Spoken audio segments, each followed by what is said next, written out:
Hey, thanks for joining me. Another day, another art book, another opportunity to have YouTube not like the content I put up and not let me make any money on it. I guess we'll see, right? My Frank Cho video that I did a couple weeks ago, somewhere around 31,000 views. It's the best I've ever done ever, as far as videos and views on a video. But we'll see how this one goes. I saw this, again, I've mentioned it once or twice. There's a page on Facebook for, it's like comic book swap, where you can just you can post up books you've got, or you can just peruse it for other stuff that people are posting up there. And they've got stuff that they're trying to get rid of, pass on. And I saw this book, and I vaguely know the name, but it's an art book, The Dynamite Art of Lucio Parrillo. I hope I'm saying that correctly. Just the fact that based on the cover and that it's an art book of this guy, sight unseen, not really knowing who the guy is or what's in it, I wanted it. And he was offering it for a pretty good price. Again, I can't remember what they were asking for it, but I got it for a pretty good price. It's always fun to have art books, inspiring kind of works by creators and stuff for the channel. So let's flip this bad boy open and see what treasures are in here. Obviously, I've already flipped through this once or twice. I did it on a live stream not too long ago, just a quick flip through. And yeah, I can tell we're gonna have fun. Foreword, glorious, sexy, bloody, and beautiful. Led by artist Alex Ross, Dynamite Entertainment created a whole book about the history of painted comics. And just a few short years later, the industry is in the midst of a painted comic revolution. More covers than interiors, but let's not quibble. And Dynamite was way ahead of the revolution, fortunate enough to work with masters of the craft like Ross himself, along with a new crop of artists that slung paint both traditionally and digitally. Lucio Parrillo has been working steadily for Dynamite and now for a variety of other publishers for over 15 years. That's a lifetime in comics, maybe even 2 lifetimes. Is it? And he's done it in the most non-traditional way. Painted covers. Glorious, sexy, bloody, and beautiful painted covers.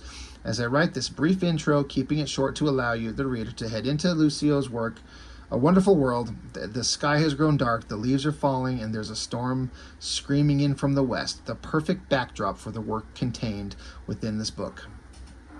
So, all right, yeah. I'm on board. This image right there to start, that is a pretty epic pose, the angle. I like how some parts of it are kind of fuzzy, but then you get into these bracelet things on her ankles, really sharp and shiny. This is a thick-ass book. There's a lot to go through, so some of it we're going to dwell on, some of it we're going to spend a little bit more time on. So if you've watched my channel, you've heard me talk, if you've seen my own artwork, I'm a guy, I'm an artist, I'm a fan of beautiful girls like any other human on the planet, or most humans, I guess. These days you can't really tell. But, and I love to draw beautiful women. And so this type of stuff is just fascinating to me. Hold on, I gotta shut my door. I'm getting a reflection over here. All right, there we go. I'm very professional at this job. What is it about? Artists have been fascinated with beautiful women as art subjects forever, right? And it's not really hard to explain. It just comes from that primal desire of sexuality, right? Let's just call it what it is. And as long as you kind of keep it appropriate, under control, there's nothing wrong with it. And just being able to, like, I don't know, I feel like a lot of artists who do this type of stuff, it's like we appreciate, we love, we respect, we're fascinated by just beautiful images of women, the eyes, the nose, the mouth, the long flowing hair, the smooth skin, the hands touching things. We all know why we're here. Like, we could bury it under a bunch of like frilly words of like, it's just all about beauty and power and empowerment, and it's all about sex, guys. Like, come on, we know what it's about. And there's just something, like, as an artist, when you get to see this type of stuff, but you make it, and you're trying to portray that human form, get the anatomy, the lighting, the composition of everything you want, but you're also going for that sex appeal, right? That's what these are done for. Like, you don't do a character like Vampirella if that not being like a major component of what you're doing here. So it's perfectly fine. And I've had the opportunity to draw some images from physical models a few times in my life, not quite to the extent that I would like to be able to do stuff like this. I've had once really, kind of twice, where someone I know, a friend of mine, was willing to come over for the first time. It happened in the last 2 years, and pose for me and take pictures for reference for an art project. And it was really fun. But I mean, all I have is my stupid, my phone, this thing right here. I don't know how to set up lighting and that type of stuff. It's a whole art form in itself to like set up poses and get the lighting right and make the model feel comfortable and relaxed, and not, even if they know that they're safe, but you still can't help but feel self-conscious about your body and how you're looking and how you're feeling. And so, I was kind of, I kind of got to experience what that was like. Even though my friend was very comfortable with me, it's kind of hard to feel comfortable with yourself sometimes. But it worked out, and we might do more later. But when you're a guy like this, where you make a big living at it, and you can pay, probably, I'm just assuming here, you can pay some top models who know how to do this stuff, who know how to pose and feel confident in what they're doing, then you can kind of, start getting your work to accelerate into some really great stuff. I really like that one. It's pretty, it's her ass is pointing right at us, but it's a good pose. It's pretty dynamic. I love the lighting on the hip. It gives it a real three-dimensional form, like top lighting here and then some underlighting going on there. Really nice. I think that's the cover, right? Yeah, that's the cover image. Another thing I was kind of curious about is I wasn't sure, was this guy digital or traditional? Now, it does say in the foreword that they do both. He does both. So I'm always kind of like, is this traditional or is it digital? And sometimes you can see the brush strokes on it, and sometimes, but I'm like, it could be just a digital effect brush stroke. I'm just not sure 100% of the time. I feel like most of these are done traditionally. I'm not really sure. This, some of these are kind of, I'll be honest, I like this guy's work a lot. Again, I haven't seen his stuff, or if I've seen it, I didn't know it was this guy. I may have seen his work, but not known who it's attributed to. Now that I see his book, he's obviously extremely talented and far beyond anything I'll ever do. Some of the images in here are more boring than the others, and I guess that's true of anybody's work, right? But some of them, when he captures like something that's really grabs you, like this, with these hooks pulling on her skin, that's crazy. And then with Vampirella, of course, the use of red, you can do kind of like a dull, kind of moody background, but then you give that red outfit, gold little bracelet or little loop right there on her outfit. Eyes just pop. Really good stuff. This one, I was gonna, the hooks in her skin is like, holy shit. It's not the sexy girl you're checking out. It's the hooks in the skin that gives it a creepy vibe. How about this one? In my first flip through this book, I didn't even know. It's like her chest has been opened up, and it's like, I'm assuming she's holding her own heart. It's like it's been sewn up. So I've talked about this before. It's like, what are things that really sell or grab attention? It's sex and death. Right here. This is sex and death together. Heart being pulled out, monster grabbing at her, digging his claws into her flesh, the kind of zombified nature of sewed up body parts, hot girl with perfect anatomy that we all want to get involved with. Like, it's just grabs your attention and you're looking at it. And again, even the ones that I might point out as like not my favorite are still fucking incredible. This looks great. It's not my favorite, but it's pretty damn good. I like the skull. The color palette works really well. I like this one. The pose of the girl is really neat. The fat guy in the background. There are some parts I was noticing when I was flipping through this, and we haven't got to any of these yet, but where it's like, it's almost like too photo referenced. Like, and I guess that doesn't make sense because I'm sure it's all photo referenced, and then you do some manipulation to put the images together, put them in outfits, put them in backgrounds. But it just, like, some things I look at it and it just goes, I can see the photograph in this. as opposed to I see the art first. And again, I know that sounds weird to say. We'll see it when we get there. That's kind of okay. I like this figure because, again, he lights her figure to really stand out. And that is a weird, creepy-looking monster going on there. I get a lot of, I think we could all probably agree, like we see some Frazetta in some of this stuff. I see a lot of Luis Royo and Boris Vallejo. I mean, those are all guys doing similar stuff. I would have to put all of those guys ahead of this guy. He would probably agree. I mean, he's a modern artist, and those are some of the masters of the past, and he's certainly welcome. He certainly should be listed amongst that kind of peer group, but he's not quite at that level. But I don't know why. Maybe it's just because we've lived with the old masters forever, and anybody else who's doing stuff like this now, you just might look at it and go like, I've seen this similarly in Luis Royo's work or Frazetta's work. So what are we bringing new to it? And I don't know. I don't have an answer to that. I'm not saying it as a negative. I'm not dissing this at all.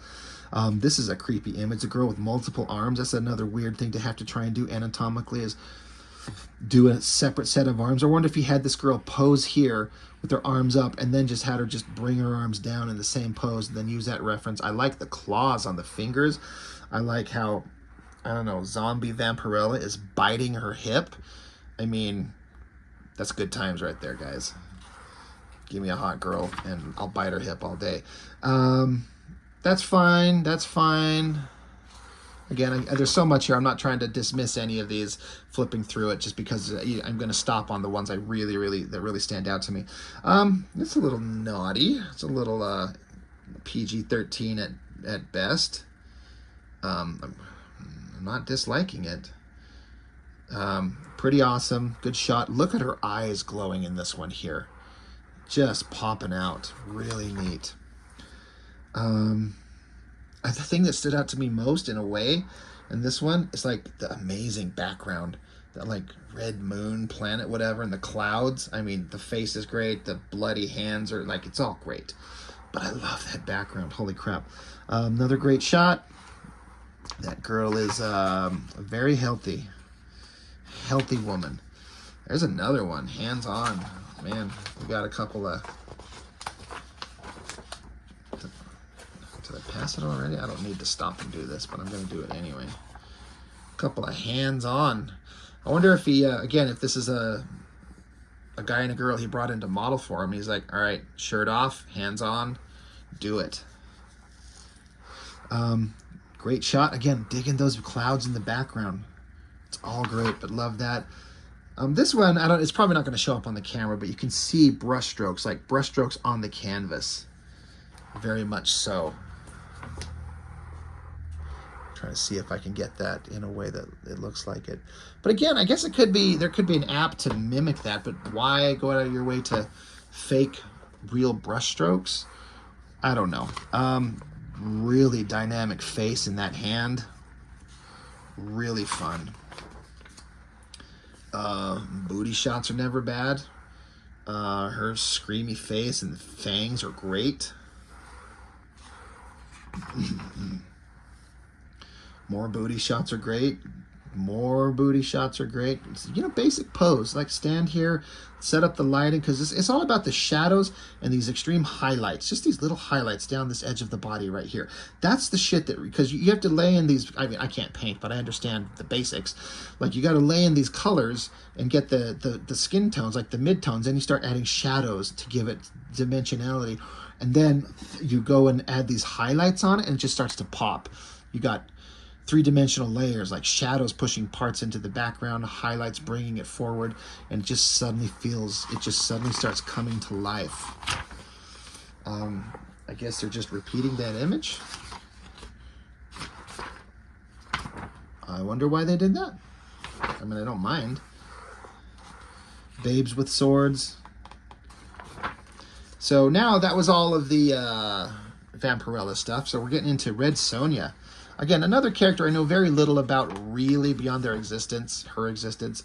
It took me a minute. I was staring back and forth with these. I'm like, what's different between these two? Like, what is the difference? The only difference is, in this shot, she's got kind of a calm looking face. In this face, her like eyes are more sinister, her mouth is open. And this one over here, she got a bare butt.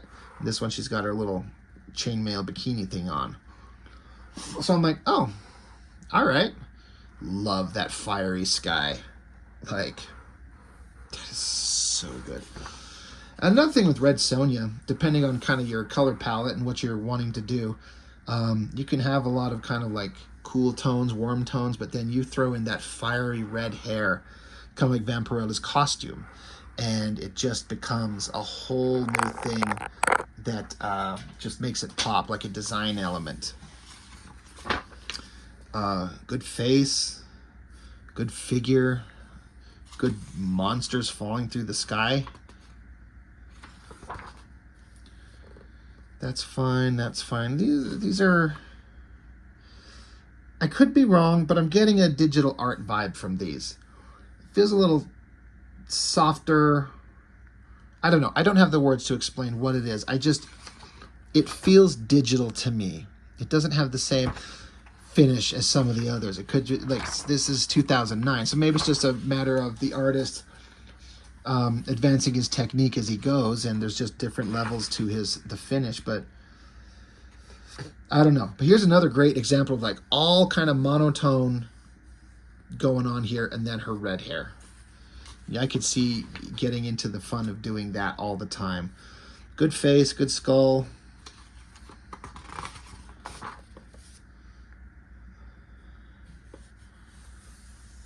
Another, yeah, monotone here, but then get that fiery hair.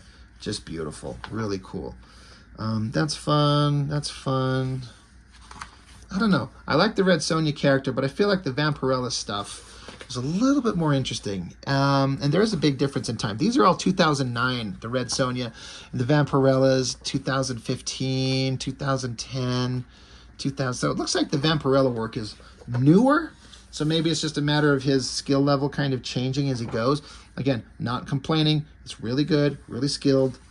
How do you get a girl in that pose to take a picture of? Or did he just kind of make it up? I don't know. Great face. Look at that face. And then that one there too. Fucking hell, that is so good. It's like, damn, Sonja, don't look at me. Look at the monsters coming to kill you. Poor Red Sonja's always got to fight monsters half naked. Or even more than half. But that's part of the appeal, right? Like, you can't really change that costume. It would just suddenly change the character. And it's just not the same anymore.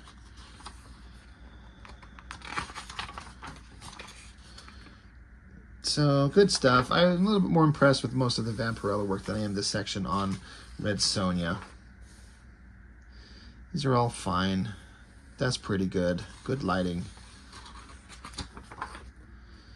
That's pretty dynamic. God, look at that. The flowing hair, the arc of the body. Flashes on the swords. I like that pose right there with the two swords in her hands. Both kind of coming forward that way. That's pretty fucking badass. That's my favorite Red Sonja painting in here so far. That one looks great. Wow. Another awesome pose. Muscular figure. Creepy monster. That one's really good. I like the hands coming up like, don't stab me to death. And she's like, you know I'm going to stab you to death. Sonja facing off against a bunch of barbarian bitches. Hey, good time. Get her. Get him. Slice that guy's head right off. Look at that dragon. God damn. I mean, we're here for the hot girls, but look at that monster and the glowing fiery eyes and the mouth and the tail. Holy shit, is that cool. Snake monster dude. Huh. I'm doing a similar thing in my book right now. I've got She-Ra fighting Demon Skeletor that's now a snake monster. Kind of similar-ish to that. Yeah.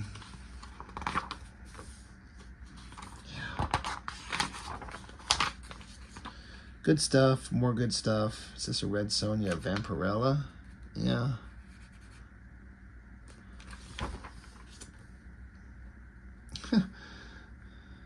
Looks like she's walking away from a tavern that maybe she lit on fire, and she's got a bottle in her hand, so maybe she's drunk. That's fun. Got cuts on her and everything. You're not going to be hot for long, babe, in this world. Great pose.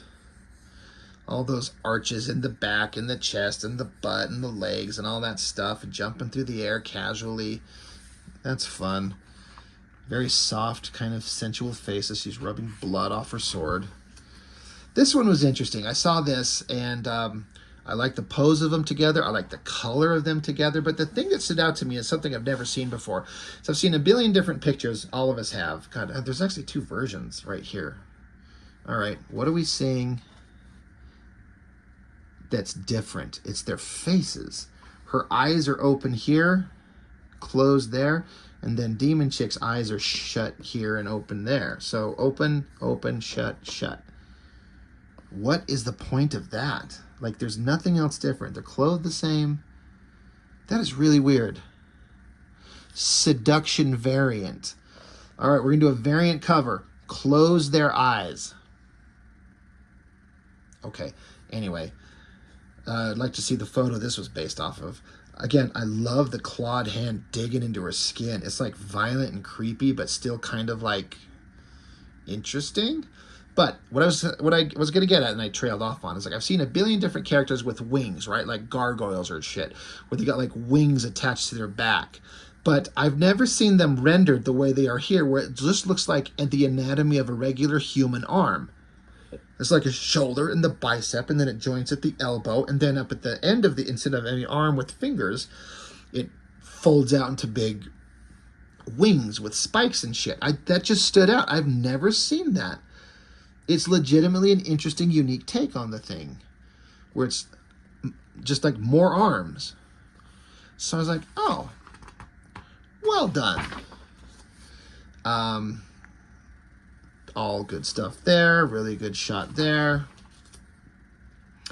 Another character I can't speak on too much. I don't know much about. John Carter of Mars, Deja Thoris, Edgar Rice Burroughs. I know that Deja Thoris is one of those characters that's got like high standing as classic old school sexy sci-fi babe. And I do understand a little bit of the kind of the way that she was described to look in the books, like the designs, the jewelry, the ornate kind of outfits. And I do remember seeing a lot of that type of stuff, I think, on some stuff that Frazetta has done. So I get it. See which ones in here stand out. Again, they're all good. That's pretty dynamic. This classic kind of background, sci-fi like Mars building backgrounds, really good. Those four-armed monsters. Pretty thick body over here. Look, this dude that's stabbing this monster, don't tell me he's not stabbing him with this cock, right?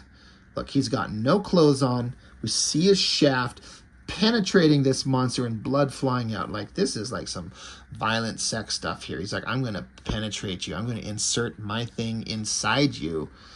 And he's going to be happy, and she's just watching in horror. But, like, tell me what else is going on there. It's just such an odd thing. I think it's funny. I think it's great. I wouldn't change it. He's totally stabbing him with his dick.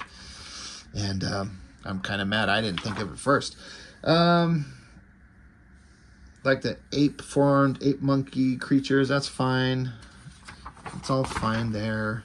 This is one of those that stood out to me as like getting your buddy, or maybe it's a picture of himself, I don't know, and just like took a picture real close up and then painted it. It just stands out too much to me as like, this is just straight from a photograph. Like, this is on my camera reel. It's well done, but it stopped me and just went, that's just this guy's buddy that he took a picture of. Or again, maybe it's his own face, but it just, I don't know. I'm not saying what else to do. I don't have a solution. I just don't think it's fine, but what the hell do I know? That's kind of another one. There's that classic ornate outfit type stuff that I think of when I see Deja Thoris. You can see it all over her arms, the chest pieces, the outfit below. It's just, I believe it's how it was described in the books, and that's how all the artists have always drawn it. It's really awesome when you do it right, but probably a huge pain in the ass to do. That's pretty good. Not lots of good lighting going on. That's a good shot. That head shot, that's a difficult angle, because certainly, you know, the camera's down looking up at her. Really good. This is a great shot. Great pose. The shadow, ominous figure hanging over her. Another powerful shot there. Goofy looking guy's face. Again, I don't have a solution as to what to do better. I certainly couldn't. She looks good. I mean, they all look good, but that's a great figure, great pose. Very healthy young woman. But the face feels more natural there. This just looks like a goofy guy. I don't know what the solution would be to that. It'd almost be better if we don't see his face, I think. Have him turned looking at her and the monster in the background, and don't show us his face. Just show us the back of him. Again, don't take art advice from me. I don't know shit. Haven't I made it abundantly clear in the time we've known each other that I don't know shit? This one stood out to me as, again, I'm assuming he might be having art models come in. So he gets to like have this girl lay down, potentially in a state of undress, and this guy just gets wrap his hands around her and hold her. Maybe they're a couple, you know, who knows. All I know is that there's a little kind of physical intimacy going on there, and it's a little bit interesting. Holding her hand down, grabbing the booty. Good stuff. Another interesting one. The butterfly in her hands. Good pose. The bloody sword. The details on the outfit. This feels very Frazetta. I feel like I've seen a lot of this half undressed dude in a little red tarp for a diaper that he's wearing, and a sword and a landscape. Good stuff. Another good monster. Another good pose on the girl. Another good pose. That shot of the girl, very cool. Hips and legs. I'm a hips and legs guy, if I can be honest. Cool swords. Great pose. This one looks a very Boris Vallejo. I don't know why. I look at that and I just think of that type of stuff that he's done. Feels very natural. The lighting, just the color, the techniques on the painting and the skin tones, really creepy, because these like tendril things are wrapping around her and then going in her skin, out, in again, digging into her flesh. Creepy as shit. There's that awesome opening image that we saw in the inside front of the book. It's interesting to see it's part of this giant image of all kinds of other stuff. Great picture of her like falling. Really neat. This one's really good though. This stands out as one of my favorites in the book. Is that one right there. Really well done. Really interesting pose to have her lying on her back with her ass in the air. Get to do the feet. Cool hands up front here. Just the kind of center highlight lighting on the figure, highlighting, you know, the point of interest. And then her feet. Really well done. Another great shot. Feels very Frazetta. I feel like I've seen some of these. Back shots of the characters that are looking on at a monster. Fantastic painting technique. That one's great. Really good. Great back shot again. That guy's head, legs are spread wide. Thank God her head's in the way. I wonder if that's the guy that stabbed that creature to death with his dick. That's good. That's this figure right here. That is another one of those, just like, it feels like a very realistic woman that's very realistic proportions, very healthy, very, the lighting on it. Just, I can't imagine how you get these skin tones, like how you mix these colors to get these skin tones. And it's all these highlights on it that give it the realistic kind of like lush colors that make it feel so real. Great angle on her face. That figure is fantastic. So good. That one's fine. That one's fine. They're all fine. That's a good shot of the three ladies standing there. Another great background. Look at that sky. That is really good. Into Tarzan. Gonna stab a giant kitty. Get him. More Tarzan. A lot of intensity in that one. That's a good shot. Great backgrounds. Great jungle. Another great background that goes on forever. It looks like he stabbed a monkey to death. Great big moon. Really good. More Tarzan. Good perspective of his foot coming way up close to us. Kind of shit spread out. I'm glad he's wearing this diaper. Would I be saying the thing if it was a hot girl? It might be different. So yeah, all good stuff here. Trying to not make this video go too long.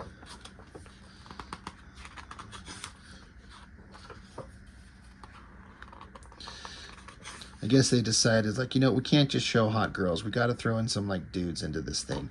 This, again, these highlights on that face. Holy shit. Does all those little highlights just make it pop and suddenly look so good.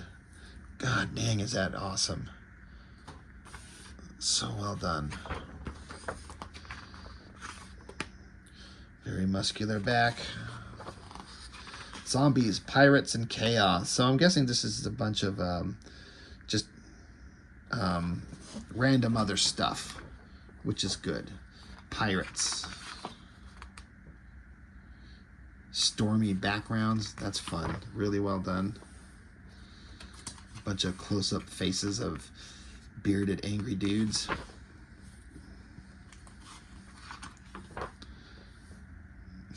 That's funny. Zombie's gonna get her.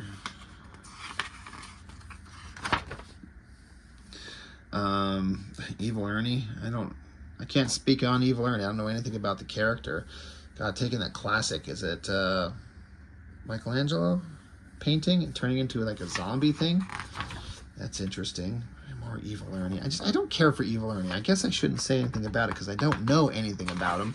But those eyes and the smile, and it doesn't interest me in the slightest. I look at it and I'm interested instantly, like, pass. I do not want to read anything on this character. I do not give a fuck. The death-defying devil.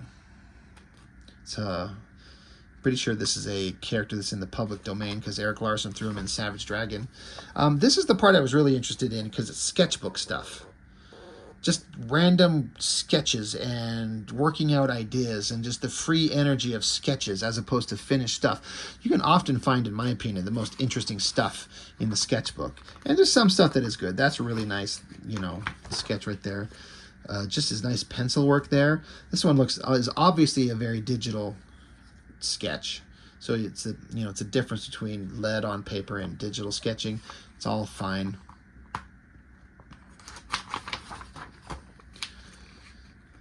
More digital stuff. There's that one where she had her heart ripped out and sewing up her own chest. Great one. I like this one a lot. That one is looking really good. Really nice.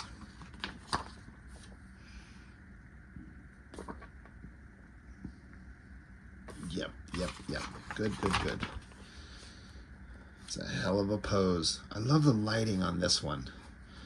And again, digital work, but the shadows and the extreme shadows and extreme highlights, giving it the look to where it looks three-dimensional. The shading on that body, especially the torso, that's one of my favorite parts. Like, if I can tell you some of my favorite things to draw, it's this lower area right here, getting the shadows on the tummy, the hips, the pelvis, the thighs. If you can nail it just right, goddamn, it's great stuff. Great pose like that.